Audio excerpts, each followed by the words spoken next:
Hi, HRN listeners. We're celebrating our 15th anniversary, and we have a really fun campaign and an ask for you. This 15th anniversary tour is aiming to bring you closer to unique food and music experiences in some of the most exciting cities in America.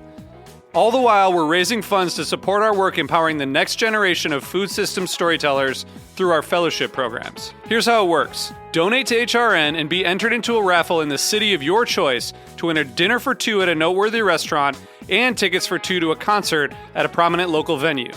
We have incredible partners in New York, Los Angeles, Philadelphia, Nashville, Las Vegas, Charleston, Asheville, and Ardmore, Pennsylvania, who have donated a meal for two and two tickets to a concert of the winner's choice. And all donations help fund our fellowship programs, where we're helping to build essential workforce readiness skills and food system storytelling skills. Check out heritageradionetwork.org/15 to donate and enter to win today. That's heritageradionetwork.org/15. Thank you. World Central Kitchen is serving thousands of fresh meals to Ukrainian families fleeing home, as well as people remaining in the country. This week on Let's Talk About Food, host Louisa Kasdan spoke with Henry Patterson about his upcoming relief trip. So you're going to Poland, and I think you told me you're going to be there for at least 2 weeks. I'm going to Poland to help feed Ukrainian refugees. With Jose Andreas's World Central Kitchen, I decided that's what I wanted to do for my 70th birthday. I leave in just a few days. We all see that what the Russians are doing is contemptible. As a food person, we all love to help. It's in our DNA. And here are people who really need our help. So if you want to help the Ukrainian refugees, either with money or even your hands and heart, find hashtag Chefs for Ukraine and World Central Kitchen. We have to do something. We can help. Remember hashtag Chefs for Ukraine. Singer Equipment Company provides industry-leading service to restaurants nationwide. Whether you're expanding or upgrading or just need a partner to help navigate supply chain challenges, Singer Equipment Company is here for you. Visit singerequipment.com to learn more.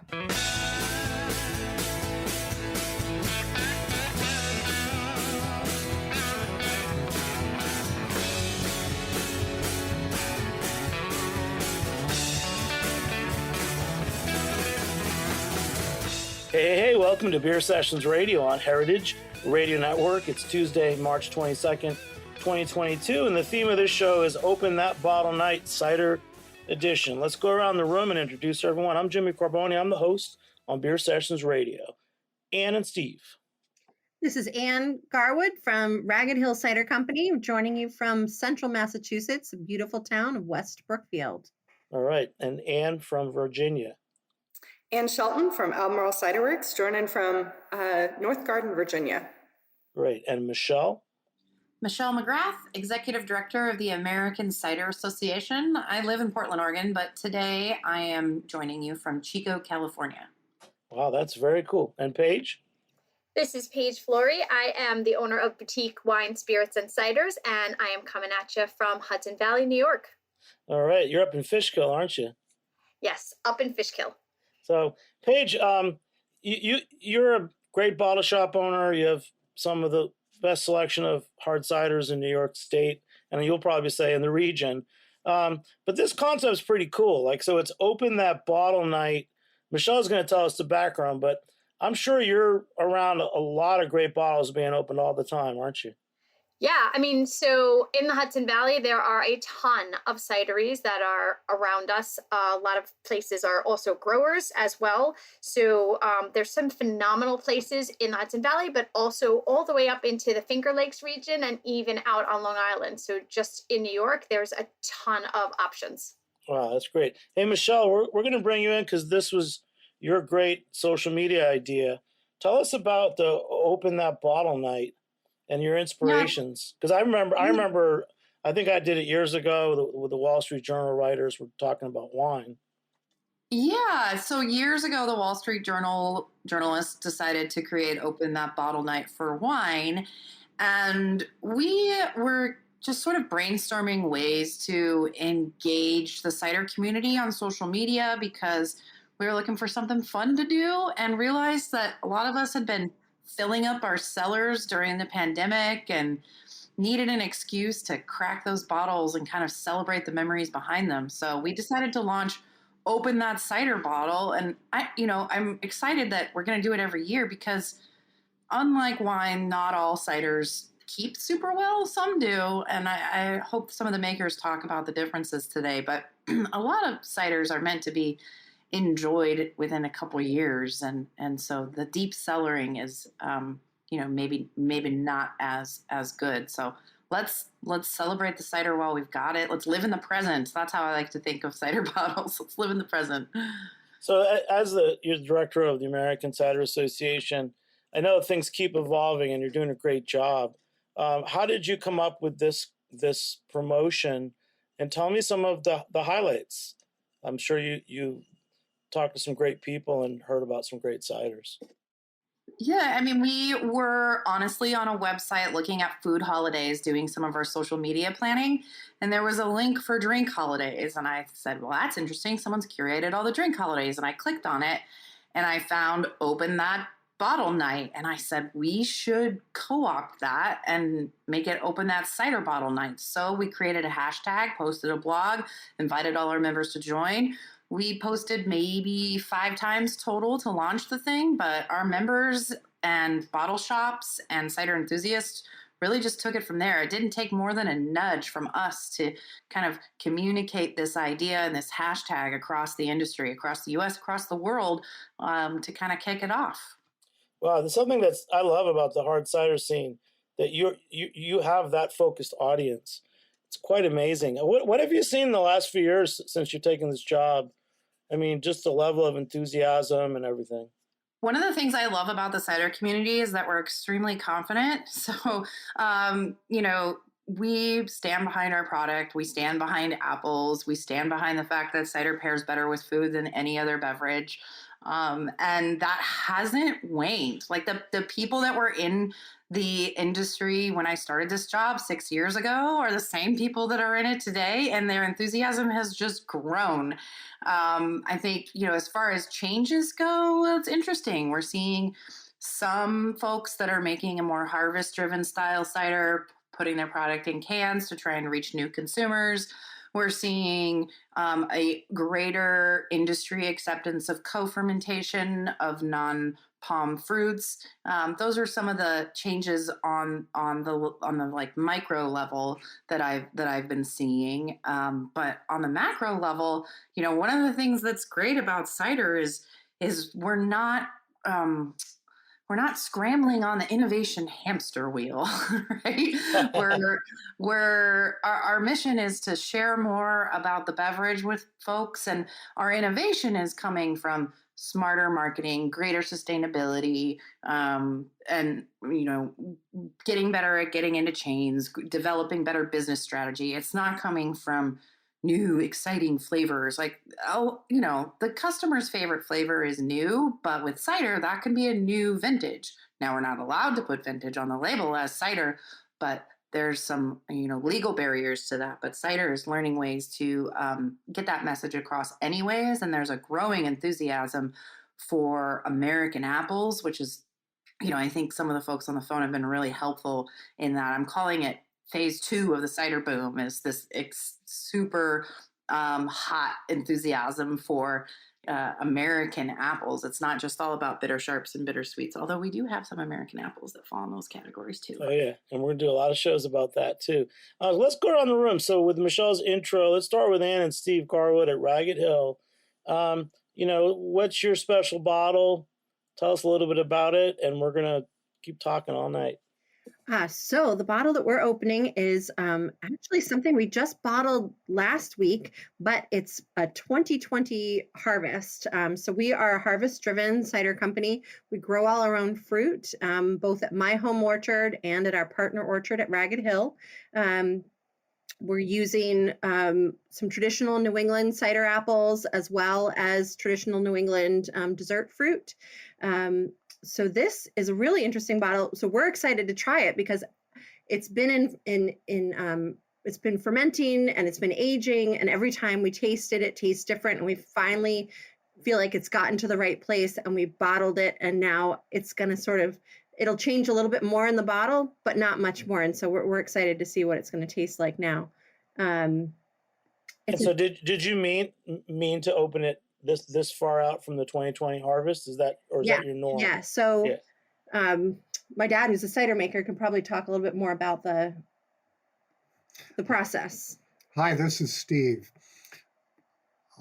This is a really interesting cider. Our focus is on exploring new styles that especially incorporate New England apples, and that is not necessarily apples that were developed in New England, although our favorite apple right now is Roxbury Russet, which is a Massachusetts apple.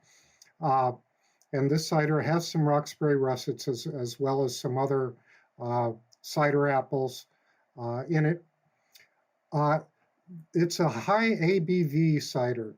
So stylistically, we're exploring how to make ciders that incorporate both apples that are distinctly New England and cider making techniques that are distinctly New England. We make an ice cider, which means that the apple juice is taken outside in January. We let it freeze, and it concentrates the sugars to a very, very high level in the juice, and then we ferment it.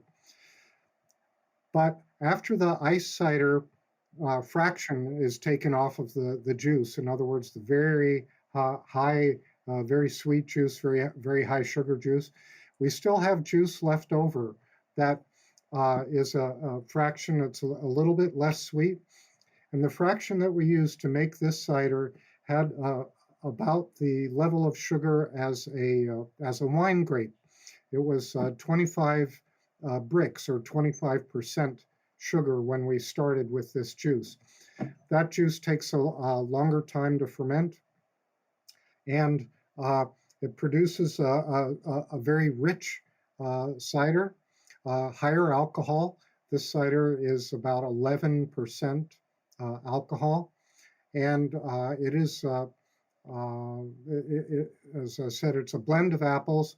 There was some post-fermentation blending, and then it was put in a closed tank while it still had some sugar in it. So it's kind of a hybrid pet nat type cider. In other words, it has carbonation in it, has bubbles in it, but the bubbles were developed largely in the tank, although it's still fermenting very, very slightly. Now, this cider actually won't be completely mature even for another couple of months, we figure, but we couldn't wait to taste it because it starts, we find our ciders change immediately when you put them in a bottle, and we like to follow the changes. So this is our first taste of this cider, and I'll have to say it's fantastic. This is a great intro, and we're going to definitely keep talking about this. Let's go to Ann. So Ann Shelton, Albemarle in Virginia. Yes, hi. So I have cracked open a bottle of our Red Hill. This is actually a 2016 vintage, so a little bit older, or 2016 harvest date.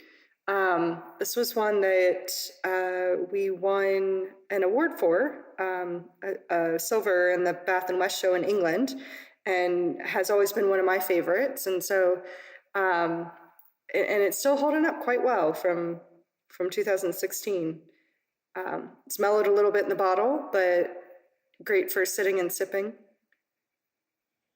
So, Ann, tell us about Albemarle. I've never interviewed you before. I'm pretty sure you're in the Dan Pucci's American Cider book. Tell us a little bit about Albemarle and the history, because that's a big part of when you open a bottle. You want to know the history. Sure. So we're a family-run operation. We started planting trees in the early 90s. My grandfather had purchased a farm to retire on, and we were planting mainly at that time culinary apples, or apples to cook with and dessert apples to eat. And my aunt had moved back here and started getting very interested in many different varieties of apples. Anne and Steve Garwood were talking about the Roxbury Russet. That is one that we grow down here as well. So we started planting different varieties, ended up with a little over 200 different varieties of apples. And with that, started a tree nursery. When my uncle retired, he came back to help with the tree nursery and got very interested in cider. So in 2009, we opened up Albemarle Cider Works. A lot of what we do is very varietal focused. So with all the different varieties of apples, we're able to really focus on single varietals, which is a little different, although I think it's becoming more common in the United States cider world. And yeah, we've been open now for 13 years, enjoying every minute of it. That's great. And why did you pick this bottle, the Red Hill 2016 Harvest? Sure, Red Hill, this particular cider has always been one of my favorites. When we first bottled it, I remember telling Chuck, like, this is one of the best ones we've ever done. And so, which is why it was one of the two that he took over to England when he and my aunt made a visit and to put in the competition there. It's a blend of bittersweet varieties, so it's got a little bit of tannin to it, but it also has some Albemarle pippin and some wine sap, which add the acid. So it's a really well-balanced blend, and has just always been one of my favorites, and wanted to try what it tasted like now. No, that's great. It's so great to talk to you. We're going to have a lot to talk about tonight. Paige, what's your bottle? It's kind of fun to see what everybody's picked.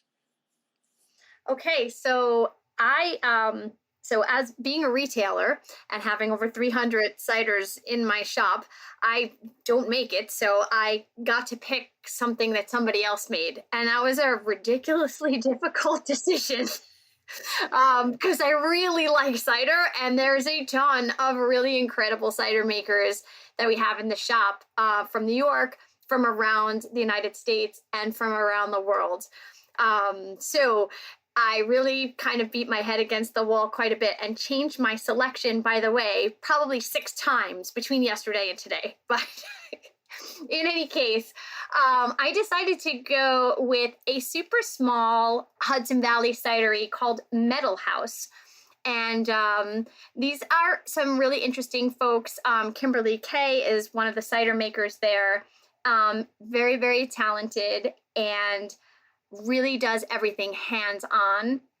So super small batch stuff. And I picked a really cool sort of kitschy cider that I was able to get last year called Wild One, which I think she made a total of 5 cases on, which is really super small batch. So it's a dry cider with a secondary fermentation in the bottle, primarily made up of golden russet apples with 35% rum runner apples. And the flavor on this is super incredible and rich and dry, and I love it. And I really wish I had some risotto right now to eat with it. Now you're bringing us the pairings too. Well, Paige, now I know I should have just gone up to your store and picked some bottles. Tell us the role of the specialty retail store, especially in New York, because I really still have a hard time finding good cider in most retail shops I go to, except for a few. Yeah. So the whole concept of this store came out of the fact that 6 or 7 years ago, I could not find a store that actually had ciders in the Hudson Valley. And I am in the middle of cider country, and I was very, very frustrated with that. So basically, I kind of thought that I couldn't be the only person in the Hudson Valley looking for cider. I just couldn't be that unique. So I decided that I would create a store that focused on that. And that's how Boutique was born. We basically decided to focus on cider, although we absolutely are a full service store. But we are one of 2 stores that has 13 ciders on tap in New York State. One of 2 liquor stores that has 13 ciders on tap. So it's an unusual thing. And that allows us to basically introduce customers to the concept of cider and the idea that cider is a category and not a specific flavor. And that's really, I think, what makes our role kind of sort of important to our customers, because we can actually show them and demonstrate what ciders are like, pair with ciders, like real time in front of them, just pull that tap and let them taste and discuss what they're tasting and how it's made and where it comes from and what the cider maker is doing. And it makes it a lot of fun. It's a great industry to be in. And we really enjoy converting people over from different categories and introducing them into the cider category. And it's just a fun thing, and we love doing it here.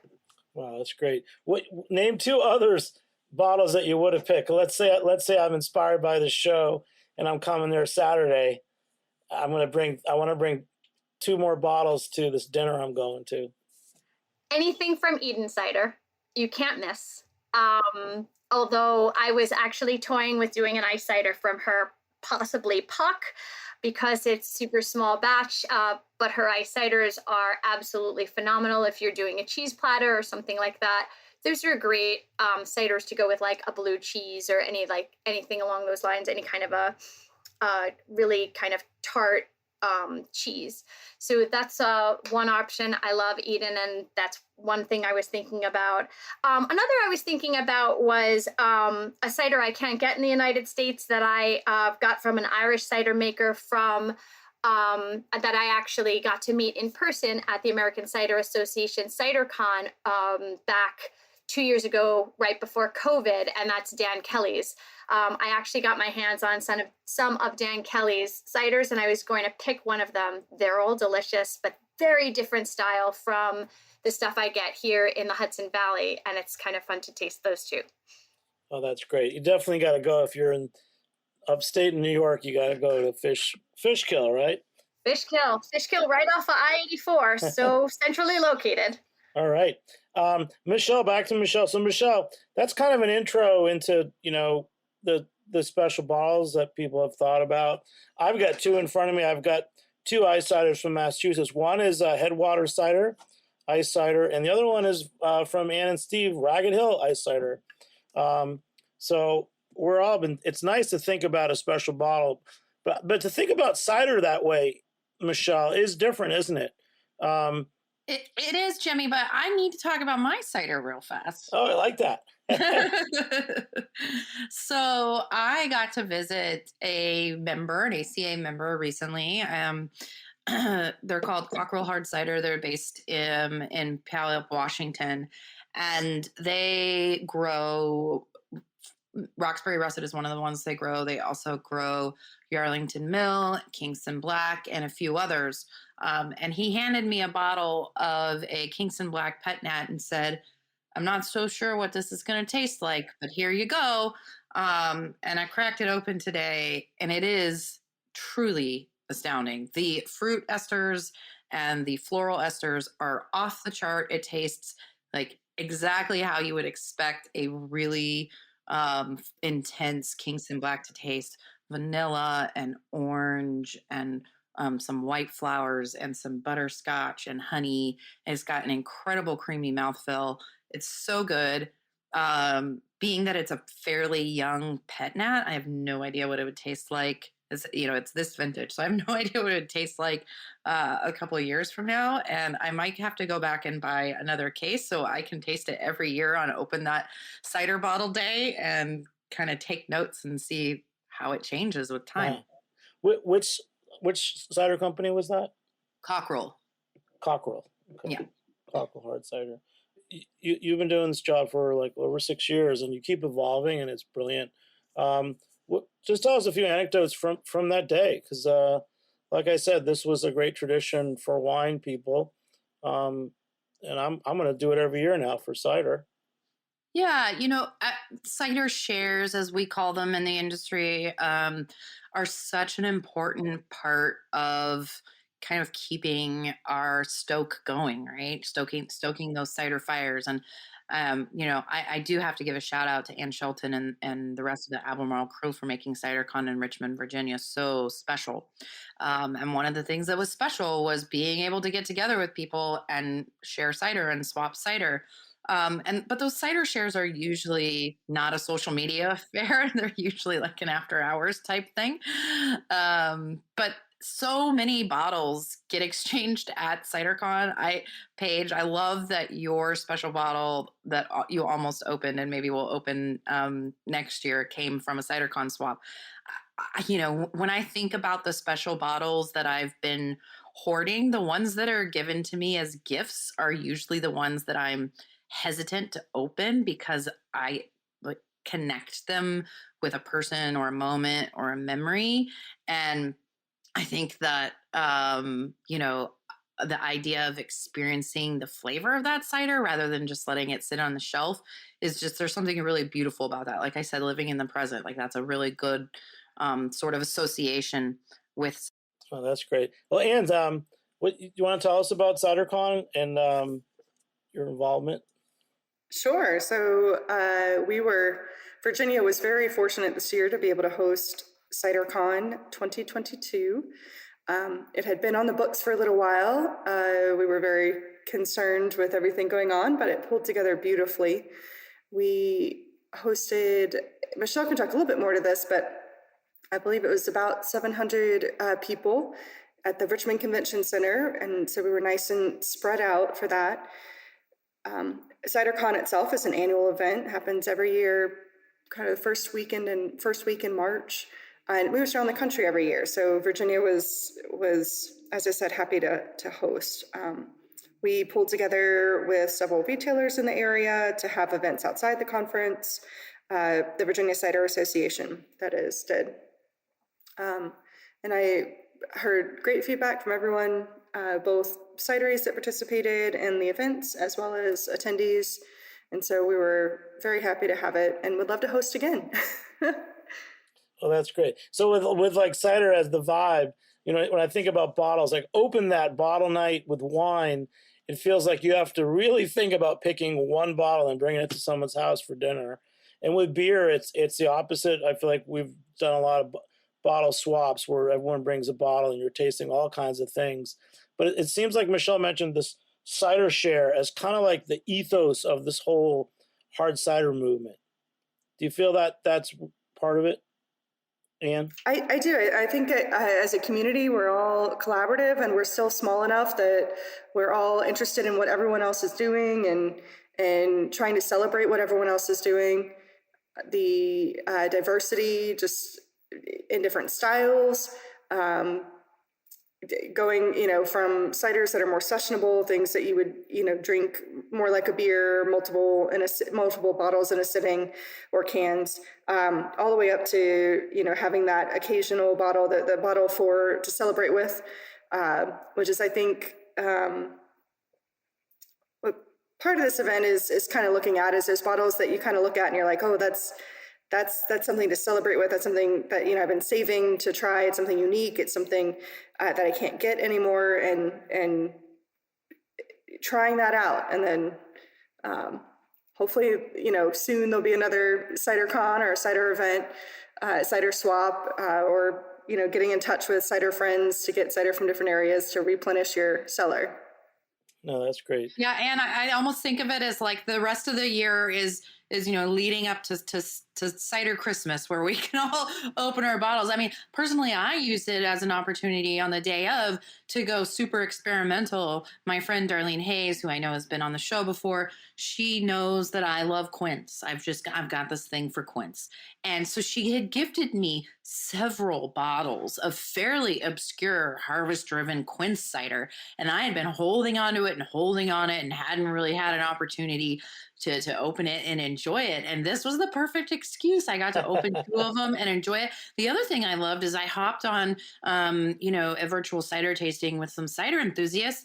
And there was somebody else drinking Puck, Paige from Eden, and I had almost opened Puck from Eden too. So there's the kind of like, oh, we wore the same dress to the party when you're you're both drinking the same special bottle, and then you can talk about what's made it special to you.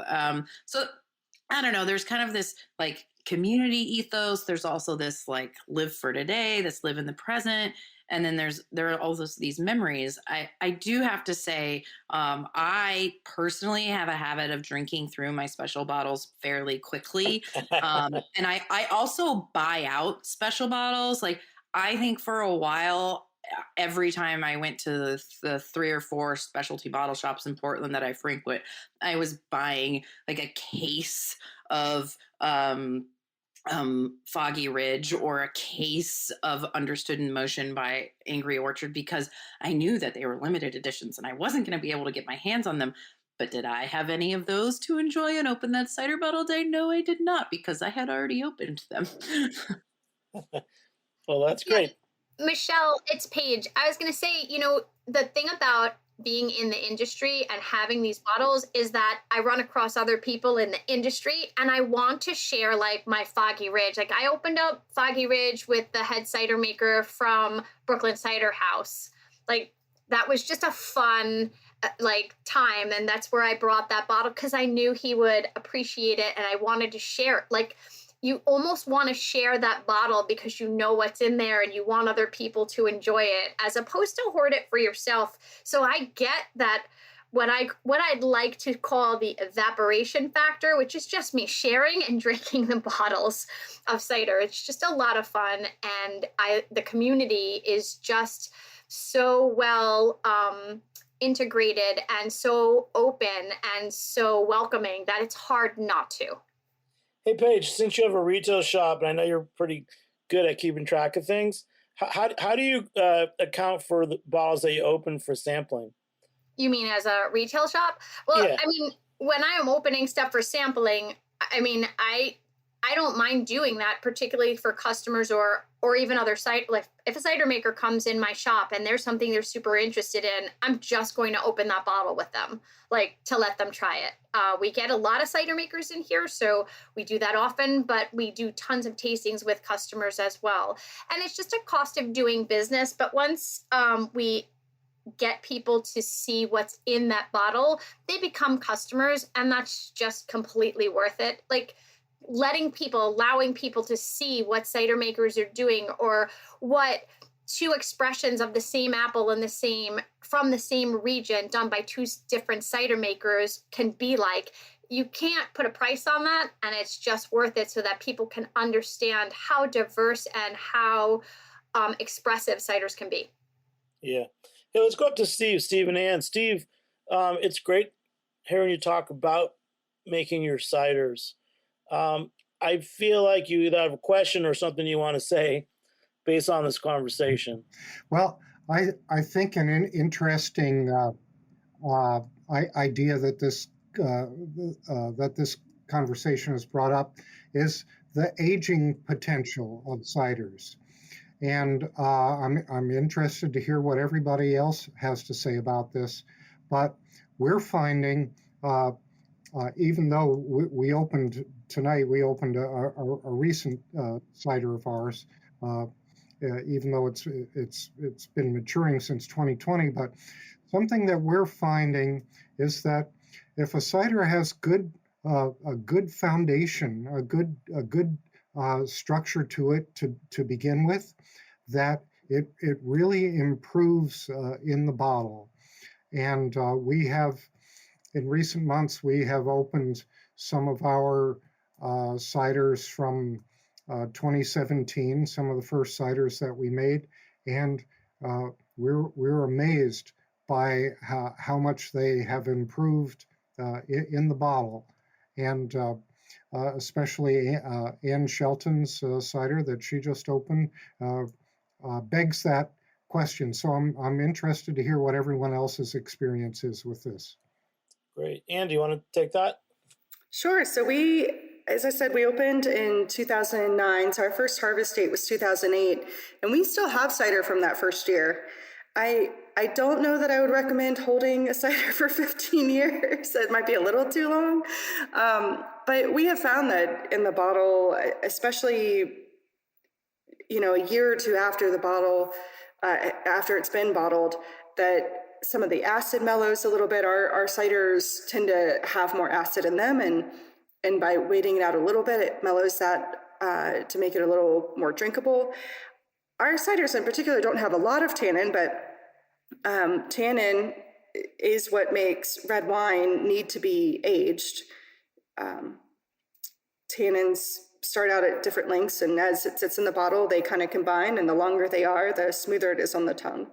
That is an imperfect, unscientific explanation that I was told by a winemaker at one point, so take that with a grain of salt. But cider, not all cider has tannins, but I would imagine cider with tannins would benefit from that as well. So I think there is a limit. You don't want to go to the 15-year mark by any means, but there are some ciders that definitely change and progress over time, and it's interesting to taste them year after year and what has changed in the bottle. And it's still a new industry, so we might have some ciders that surprise us, right? Exactly, yeah. So, and you have the Red Hill. This is pretty cool. I just want to ask more from Michelle or Paige. I'm, new to cider. I'm an enthusiast. This is a random person. And I approach it like I would, spirits or collectible wine. I want to be a collector. Do you recommend that I jump right in and try to be a collector? And what would that mean? Or do you think that I should just get a mixed case this weekend at Boutique Wine and Spirits? Well, I vote for you getting a mixed case at Boutique this weekend. Absolutely, Jimmy. But if I may, if you're new to cider, then I would explore what's available out there. There are many different flavors within cider so that you can understand the breadth of the category, would be like my initial reaction. Once you've figured out kind of what you really like and styles that you really like, then I think you might want to hone in and going back to what Ann Shelton said, yeah, I mean, ciders that are made with bitters and bitter sharps that have a ton more tannin, those tannins will break up and realign if they are held correctly. So, I come out of the wine industry originally. I've spent 12 years in Italian wines, and I have a bit of a collection of wine at my house, and I have several full refrigerators, a quarter of which now are filled with ciders. Ciders that I feel are going to be more interesting over time. And one of the ways I figured that out is I taste a cider and I think to myself, do I think that time will make this better? And if so, I will buy several and then try it the following year and see how did it change and look at the notes. And that's what makes it kind of interesting. And there are ciders that absolutely, Foggy Ridge's first fruit was one of them that really did change over time and was phenomenal. And I can't believe you don't have any more, Michelle, because you should definitely open that with me. I know, and Diane didn't bring me any either at CiderCon. Psh. Seriously. Well, you guys, this is a great intro. We're going to take a short break. We'll be back in a few minutes on Beer Sessions Radio. All right. If there's one thing we can all agree on in the restaurant industry, it's that the working world has gotten weird. It makes sense to be thinking about your options and how to build your career in 2022. Health insurance, benefits, a 401k match. A job at Singer gives you the chance to start fresh while still working in the hospitality world you know and love, but from a different perspective. Work alongside kitchen and tabletop designers to be a part of restaurant openings all over New York City and beyond. Join our team of food service experts committed to the future of hospitality. Singer Equipment Company, now hiring.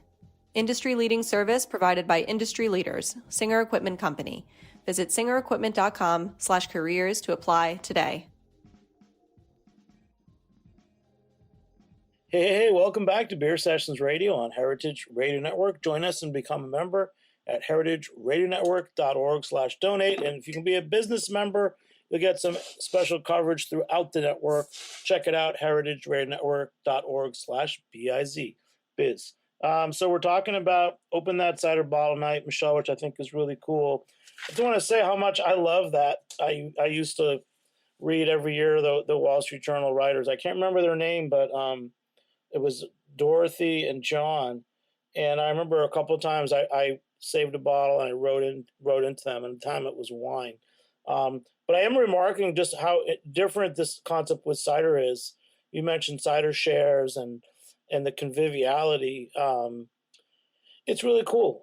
I guess if back to collectors, Anne and Steve, is there anyone, or can you picture anyone coming to you or considering collecting, your cider each year? Or do you have a particular cider that you might think would be good for that? I know you mentioned this wonderful harvest cider. Yeah, so we up until this point, we opened in 2017. We started selling our ciders commercially then, and we were really focused on getting our ciders out into the marketplace and producing ciders that are very, very friendly and easy to get into. And in the last couple of years, we've been making ciders out of this special cider fruit, and we've taken more time and more care with them, and we're just starting to release them this year. And so there are reserve ciders. And these are ciders that we really feel they have improved with age. We've been aging them in our cellars, and I think that for the next probably couple of years they'll continue to improve. And then Steve, you mentioned that you say that when you put your cider in a bottle, it stops. Tell us more as the cider maker, what's going on in that tank and how you're analyzing it. Help us understand. Sure. Well, actually, Jimmy, I'm finding just the opposite. It doesn't stop when you put it in the bottle. It continues to change in the bottle.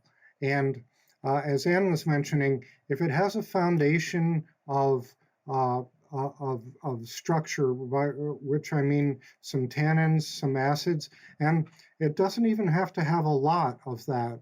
In other words, tannins are what makes cider and wine kind of have a bitter, astringent quality, and that quality mellows out. The acids and tannins mellow out into more fragrant qualities over time. But we're finding that a cider, even a cider that I would say has a fairly mild kind of tannin content to begin with, it still improves over time in the bottle. And it changes also in a very short time. So anyone who saw the movie Bottle Shock is acquainted with that term. But there is something about putting the cider in the bottle, which, to put a cider in a bottle, you've moved it through hoses and nozzles, and it splashes around inside the bottle as the bottle fills. And that does something to the cider. Maybe it might introduce some oxygen, or it might just somehow make the molecules inside the bottle more energetic, and you get some immediate changes over the weeks following putting it in the bottle. And so I'd say probably after a month to 6 weeks, when you taste it, it's going to taste more or less the way it's going to taste for a while. The changes are going to really slow down, and it's going to settle into its fundamental character. But then from that point, the acids and the tannins are going to change the quality of the cider very slowly, so that after maybe a year or 2 or 3, it's going to improve in roundness and in the kinds of flavors that occur after a few seconds or a minute or so after you taste it, after it immediately hits your tongue. These mature flavors are going to come out as they linger in your mouth. And these are the qualities that are that you want to have in a mature cider or a mature wine, the deeper, darker, rounder kind of flavors. Steve, how did you get the cider bug? I mean, we've talked before, but I think everyone should hear this. Well, I started drinking cider way before I was supposed to, while I was still a teenager. And so I grew up here in West Brookfield, and I used to work on a dairy farm in the summers. And there was a cider mill here in West Brookfield in the old days. And if you had a few apple trees in your yard, you could take the guy who ran the cider mill, you could take him your apples, and he would give you back some juice, which you could either drink fresh, or what a lot of the local farmers did is they put it in a barrel and put it in their cellar and just let it sit there until they got hard cider. So the farmer that I used to work for, he always had a barrel of hard cider in his home. And so I'm 70 years old. We're talking about back in the mid 60s when I was a teenager. And so after a hot day, bringing in the hay in June or in August, he would let us take us kids down into the cellar and let us draw a glass of hard cider from his barrel. And that's my first memory of that, and it's always lingered with me. And I'm always looking for that refreshing quality that I can remember from all those years ago. Wow, well, I was going to ask you about putting cider in barrel. I think, other than some of the Spanish cider makers, it was about 12 years ago I met the guys from Fable Farm up in Vermont when they were just starting out, and they had been getting their really like the wild astringent cider apples that they were pressing and putting them in barrels. And one year they brought a whole barrel down to the Blind Tiger in the West Village, and I remember like I could taste the tannins and the acid, but then somehow it was balanced by the barrel. Why aren't more people doing barrel ciders? Well, in the old days, they did it because that's all they had, and the ciders that I used to drink, the ones I'm talking about when I was a teenager, you could get old whiskey barrels, and it was just the easiest thing to put your cider into. And these ciders were made from all kinds of apples. Sometimes people might have crab apples in their yards. Sometimes they had some old Roxbury russets and apples that just weren't very good to eat, and they'd take them to the cider mill and get them pressed out. But if you're really trying to get if you're trying to get uniform quality out of your ciders or wines, barrels have to be treated very, very carefully, and maybe that's one reason why most people don't do it. You have to take care of the barrels. You have to make sure that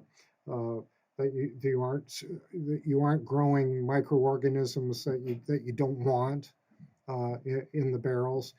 And then also for larger cider makers, I mean, people who are really professionally into it, barrels are fairly small. Even a large barrel is the ones we use are 200 liters. So 200 liters isn't much when you start thinking about trying to make 50 or 100 cases at least of cider.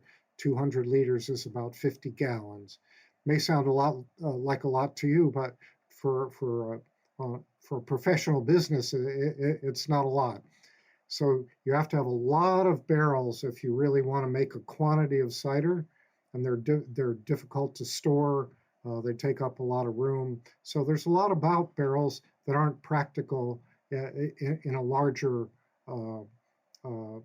to scale up, unless you have deep pockets like like you're a winery in Napa, and you have a lot of room, and you have a big warehouse you can store all your barrels in. Great. Well, thanks, Steve. Hey, Ann Shelton, let's just tell us a little bit about Virginia. We've been mentioning Diane Flint and Foggy Ridge, who I got to meet a number of years ago, and Albemarle Cider Works. What is it about your region in Virginia and some of the history there? Sure. So yeah, Diane Flint was the first modern cider maker in Virginia, and she really pioneered what the Virginia cider industry looks like. She, from early days, pulled us all together. We opened up about 2 years after she opened as the second cidery in the state, and but she had a vision for Virginia cider and the quality of Virginia cider and what that looked like, and really pioneered and created that. Virginia as a whole, we're up to north of 40, almost 50 producers. Some of those are wineries that are creating cider or breweries that are creating cider. In Virginia, a cidery is considered a farm winery. So it's easier for wineries to add a cider product, and some wineries have been taking advantage of that. Our cider, just in general, the apples that we can grow here tend to be more acidic rather than more tannic. And so we're growing apples like the Pippin and Hughes Crab and Wine Sap, these kind of universal apples that you can find in all Virginia cideries. Jimmy, the first time I visited, this is Michelle. The first time I visited Virginia cider country, Anne was my guide. Anne and Courtney from Bluebee, who's another harvest-driven, kind of iconic Virginia harvest-driven cidery. And I remember visiting various cideries with Anne and learning about some of these apples that she's mentioning that are really, thrive in Virginia and are really a part of Virginia's terroir when it comes to cider. And one of my favorite cider memories ever is Anne taking a sip of Potter's cider and then saying, "Oh, you got these apples from," and then naming the orchard because she could tell the difference between like two of the main wine sap producers in the state. And she knew how they had sort of panned out that vintage. And she was able to and that's something in wine is, being able to pin a grape to a region and a vintage is like a master sommelier skill. And so that was really cool to witness and do that. And it kind of brings me back to Open That Cider Bottle night, because one of the reasons we were like, hey, let's co-opt this wine hashtag is because there is a growing enthusiasm for winemakers interested in making cider, but there's still a lot of education needed in the wine industry about the terroir and the potential of cider, and co-opting their hashtag and sort of jumping on it is a way for us to kind of infiltrate their holiday with cider knowledge.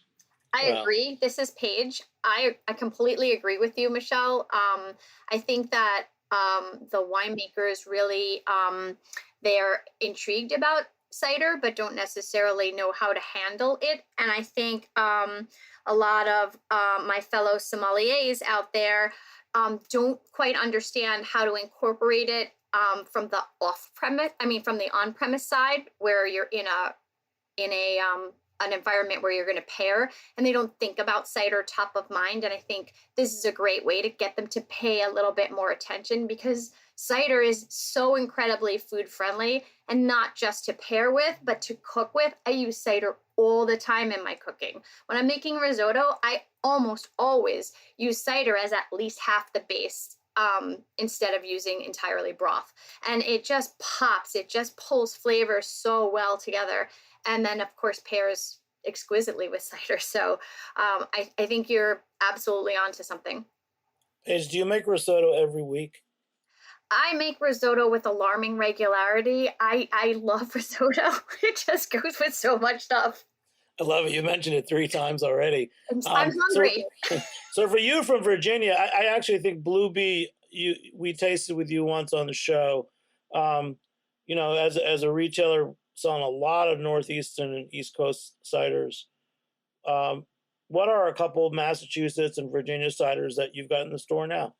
Oh, for me, Yeah, well, Paige. we absolutely carry Bluebee. A lot of it is a question of what's accessible to me as a retailer, because the way the state works, I can't just get any cider that I want. So it has to actually be available within my state. So we definitely have stuff that goes up into the Northeast corridor, but they tend to be larger cider makers that actually want to are pushing their ciders down into New York State, like Artifact and Citizen, but also some smaller ones as well. And even Eden would obviously fall into that. But some of the really small, kitschy, cool ones that are up there, I don't necessarily see all the time or have access to. And the same thing in Virginia, like when we could get Foggy Ridge, I jumped all over it back when we first opened.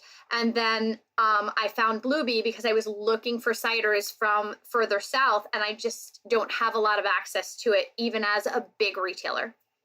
Yeah. And Michelle, just to close out the role of CiderCon. So you this year was in Virginia. So are you, does it help spotlight the different regions? And tell us a little more about the philosophy of CiderCon and what's coming up next year. Yeah, so CiderCon has a few different goals.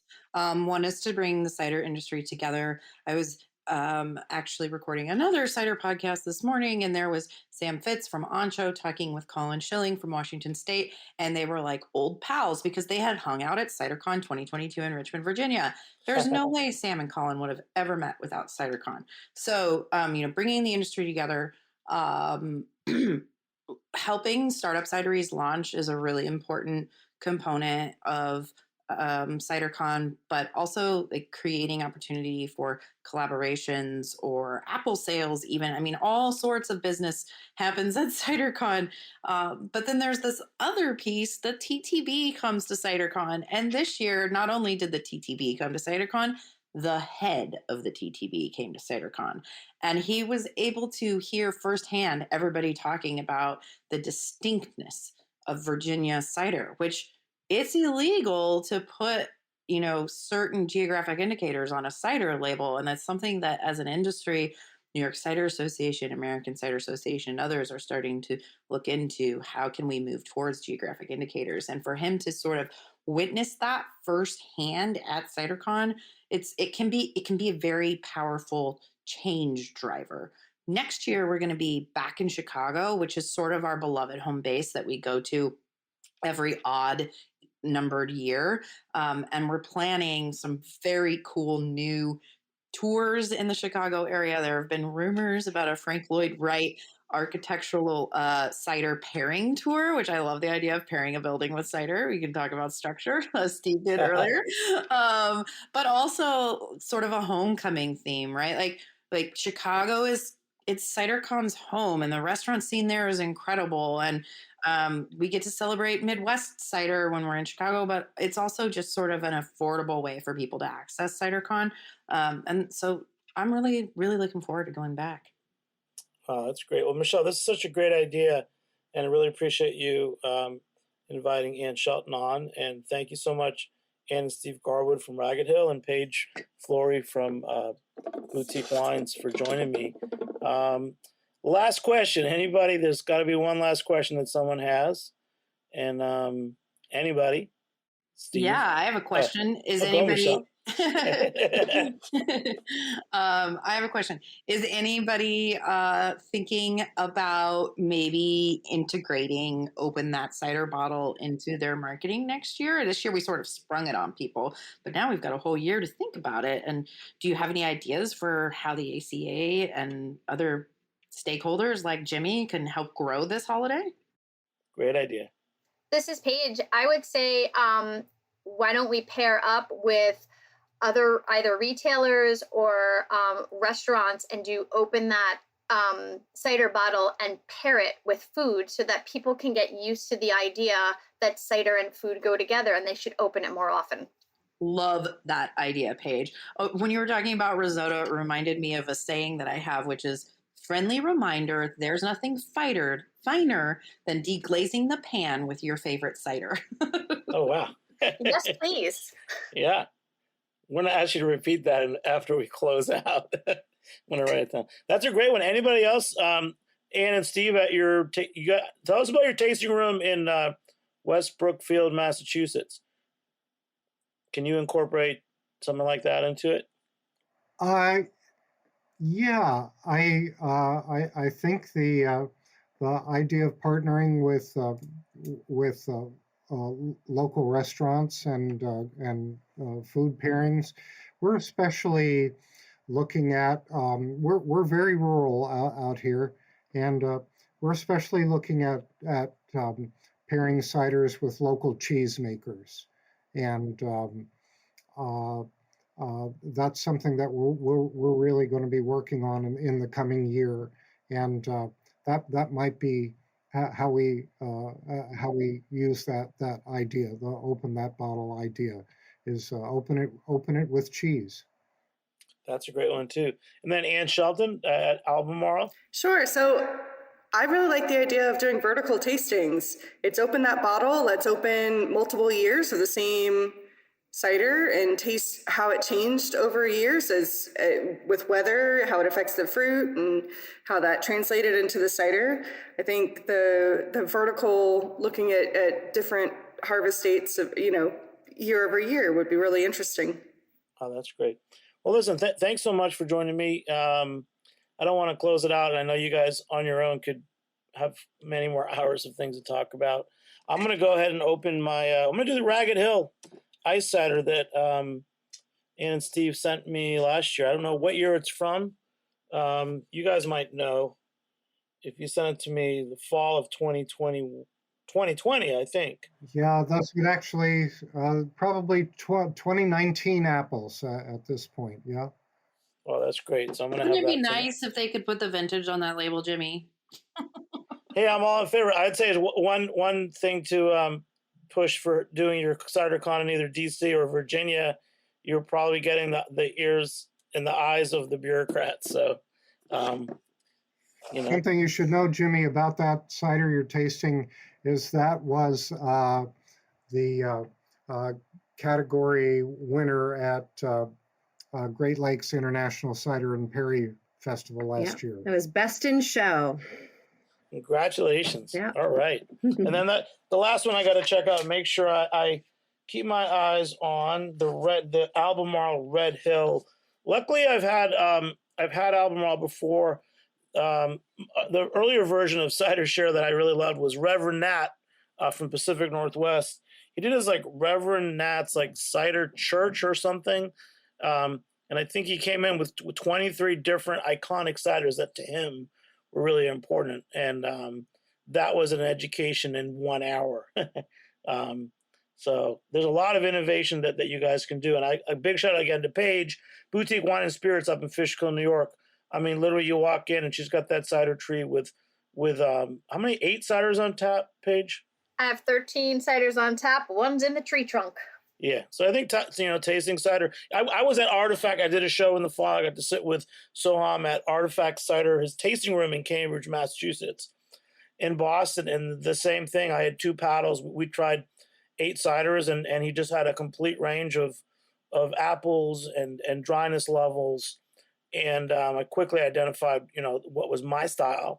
And what's great is that really everybody does have a style too. So I feel that cider is very flexible.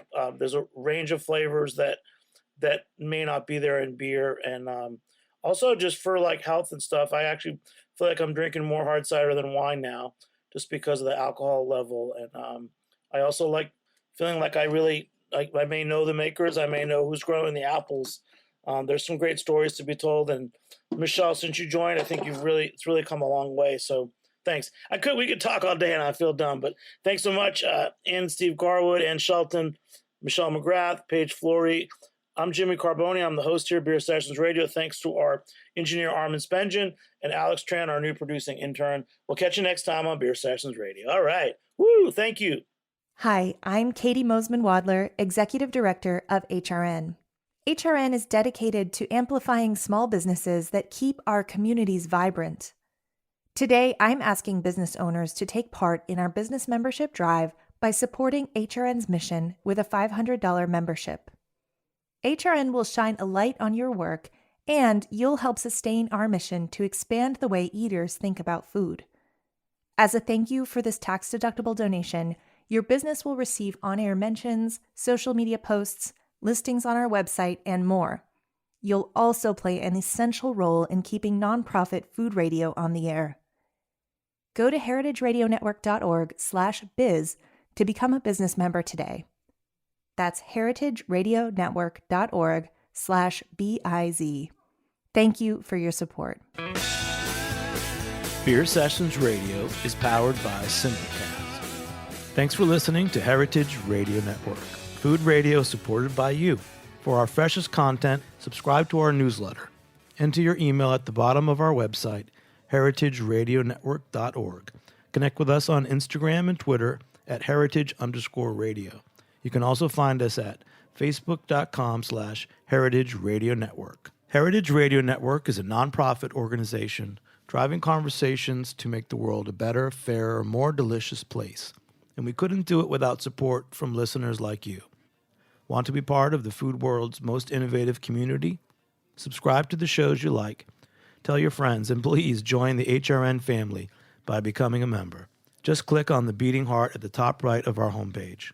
Thanks for listening.